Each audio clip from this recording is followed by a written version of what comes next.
साथियों नमस्कार, स्वागत है आप सबका मेरे YouTube channel viral news gold में। यदि अभी तक आप लोगों ने मेरे YouTube चैनल को सब्सक्राइब नहीं किया तो सब्सक्राइब करिए और मेरी वीडियो को शेयर करिए। साथियों, आप लोगों के लिए आज मैं बहुत ही महत्वपूर्ण जजमेंट केस लॉस लेकर आया हूं, तो आइए चलते हैं वीडियो पर। कोर्ट कब आरोपी को डिस्चार्ज दे सकती है? कोर्ट आरोपी को डिस्चार्ज के जरिए ट्रायल के पहले ही बरी कर सकती है। भारतीय नागरिक सुरक्षा संहिता की धारा 250 डिस्चार्ज का उल्लेख करती है। इस धारा के शब्दों के अनुसार यदि मामले के अभिलेख और उसके साथ दिए गए दस्तावेजों पर विचार कर लेने पर और इस निमित्त अभियुक्त और अभियोजन के निवेदन की सुनवाई कर लेने के पश्चात माननीय न्यायाधीश यह समझता है कि अभियुक्त के विरुद्ध कार्रवाई करने के लिए पर्याप्त आधार नहीं है, तो वह अभियुक्त को उन्मोचित कर देगा और ऐसा करने के अपने कारणों को लेखबद्ध करेगा।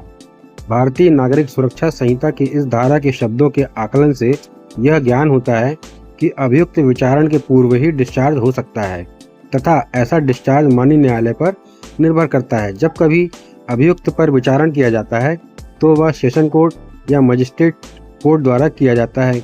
यह धारा 250 सेशन कोर्ट द्वारा विचारण किए जाने के संबंध में है।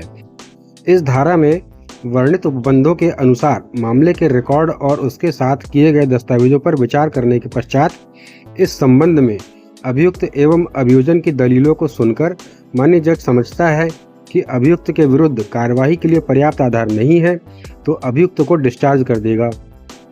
ऐसा करने के अपने कारणों को लेखबद्ध करेगा। दिल्ली राज्य के इस निर्णय को पढ़ने के बाद यह मालूम होता है कि ऐसा डिस्चार्ज कोर्ट में अभियुक्त के विरुद्ध पुलिस या जांच एजेंसी का अंतिम प्रतिवेदन, जो धारा 193 के अंतर्गत पेश किया जाता है, उसके पेश हो जाने के पश्चात दोनों पक्षों को सुनने के पश्चात माननीय सेशन जज जब अभियुक्त पर आरोप तय करने वाला होता है, उसके पहले एक परिस्थिति होती है जिसमें अभियुक्त को उन्मोचित किया जाता है। वह परिस्थिति यह है जिसमें धारा 250 में उल्लेखित किया गया है।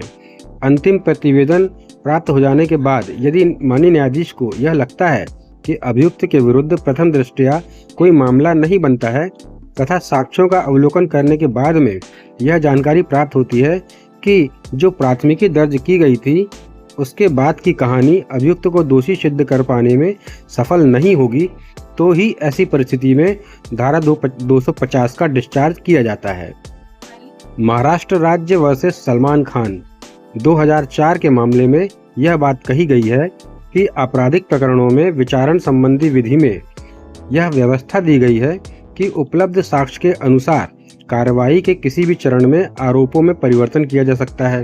अतः यदि विचारण के किसी भी चरण में साक्ष्य के आधार पर मजिस्ट्रेट को यह अनुभव करता है कि प्रकरण का विचारण वरिष्ठ कोर्ट द्वारा किया जाना चाहिए, तो वह मामले को संबंधित कोर्ट को सुपुर्द कर देगा।